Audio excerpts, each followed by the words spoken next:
welcome Oprah Winfrey.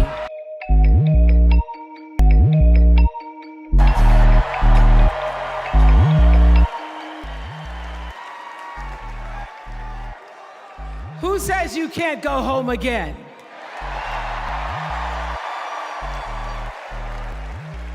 After watching the Obamas last night, that was some epic fire, wasn't it? Some epic fire. We're now so fired up, we can't wait to leave here and do something.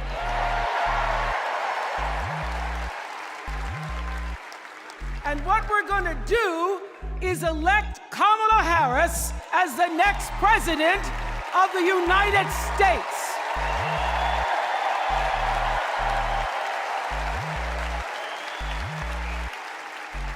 I am so honored to have been asked to speak on tonight's theme about what matters most to me, to you, and all of us Americans: freedom.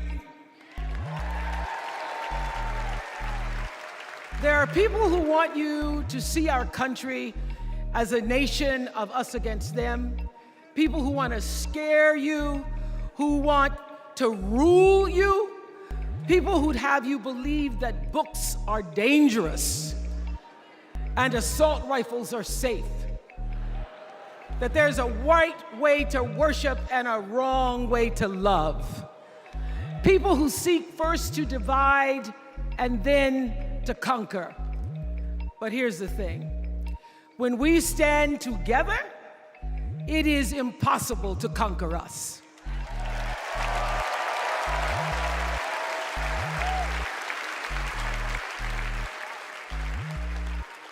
In the words of an extraordinary American, the late Congressman John Lewis,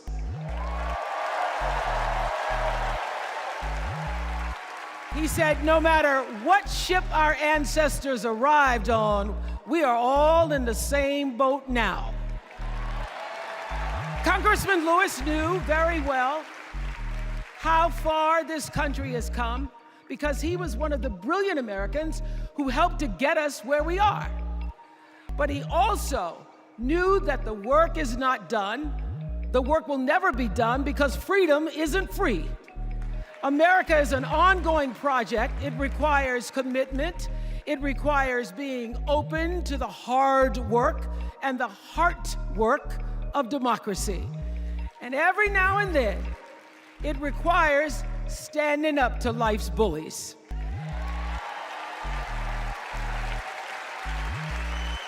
I know this. I've lived in Mississippi, in Tennessee, in Wisconsin, Maryland, Indiana, Florida, Hawaii, Colorado, California, and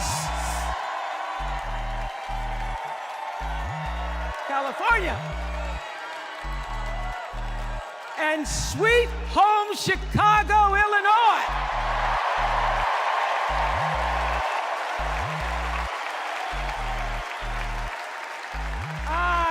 I've actually traveled this country from the redwood forests, love those redwoods, to the Gulf Stream waters. I've seen racism and sexism and income inequality and division. I've not only seen it, at times I've been on the receiving end of it. But more often than not, what I've witnessed and experienced are human beings, both conservative and liberal, who may not agree with each other, but who'd still help you in a heartbeat if you were in trouble. These are the people who make me proud to say that I am an American.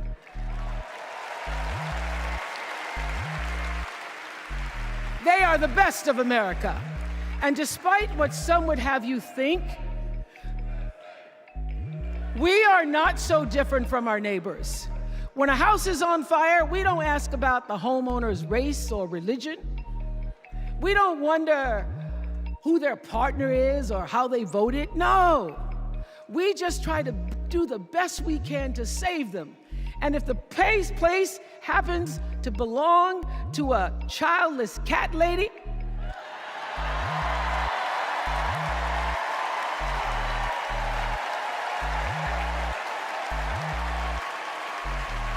Well, we try to get that cat out too.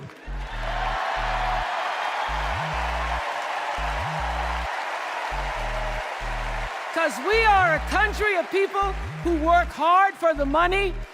We wish our brothers and sisters well, and we pray for peace.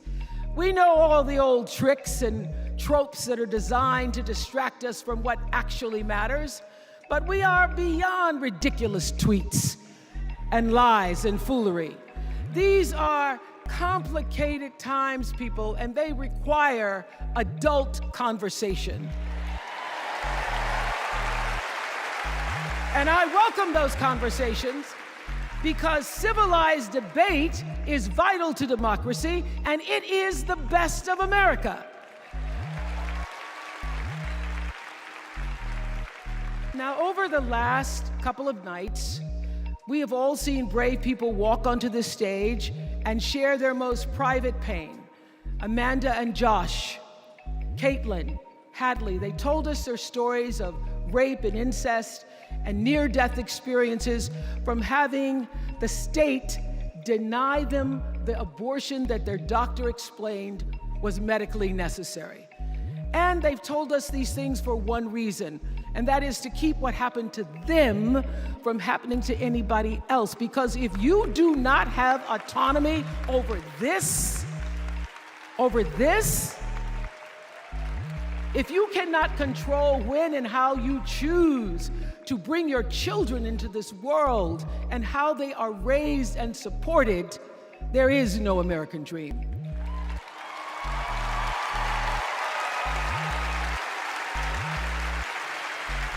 The women and men who are battling to keep us from going back to a time of desperation and shame and stone cold fear, they are the new freedom fighters. And make no mistake, they are the best of America.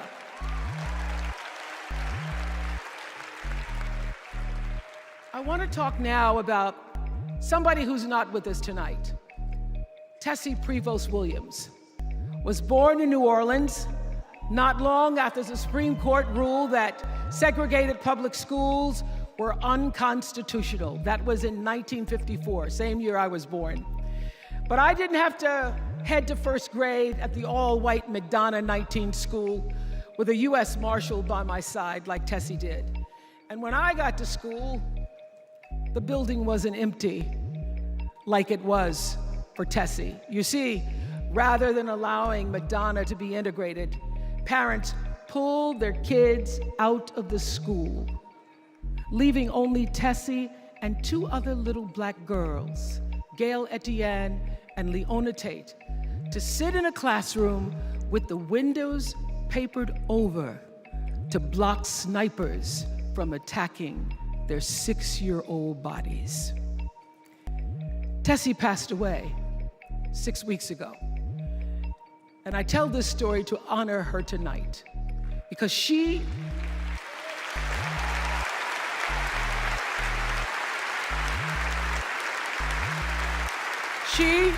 like Ruby Bridges and her friends, Leona and Gail, the New Orleans Four they were called.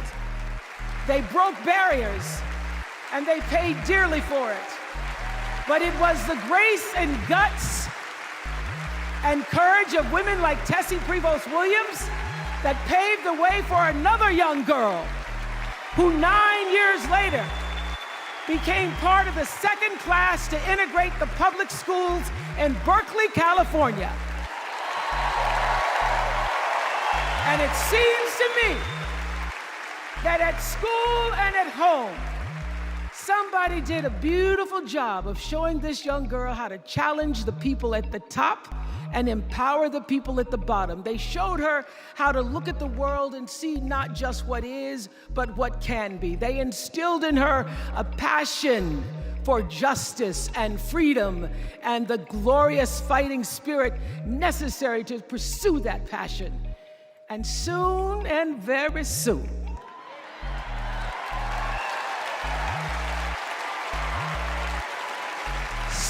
very soon, We're going to be teaching our daughters and sons about how this child of an Indian mother and a Jamaican father, two idealistic, energetic immigrants,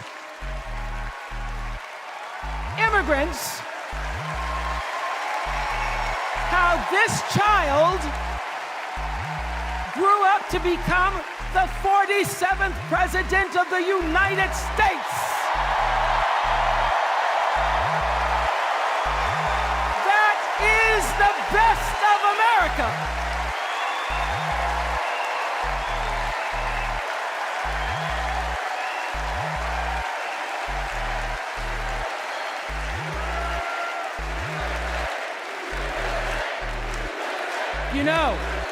You know, let me tell you this.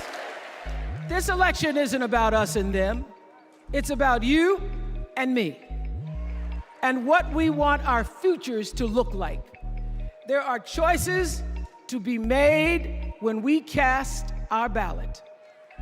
Now, there's a certain candidate that says if we just go to the polls this one time, that we'll never have to do it again. Well, you know what? You're looking at a registered independent who's proud to vote again and again and again because I'm an American and that's what Americans do. Voting is the best of America. And I have always, since I was eligible to vote, I've always voted my values. And that is what is needed in this election now more than ever. So I'm calling on all you independents and all you undecideds. You know this is true. You know I'm telling you the truth, that values and character matter most of all. In leadership and in life. And more than anything, you know this is true, that decency and respect are on the ballot in 2024.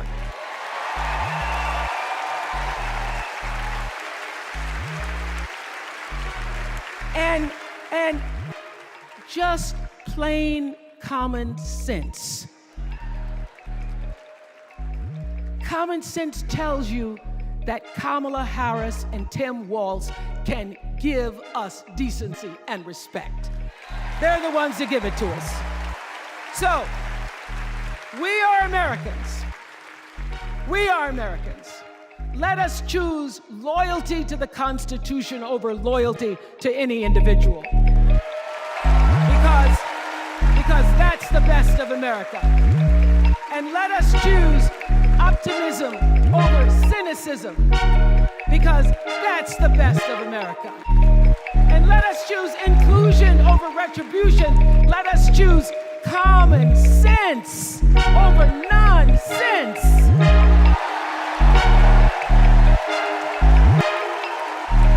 Because that's the best of America. And let us choose the sweet promise of tomorrow over the bitter return to yesterday. We won't go back. We won't be set back, pushed back, bullied back, kicked back. We're not going back.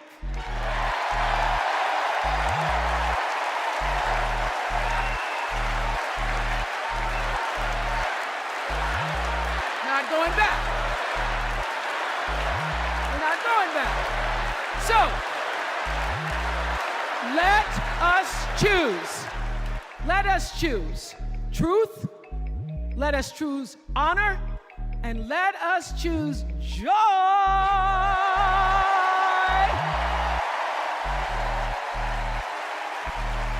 Because that's the best of America.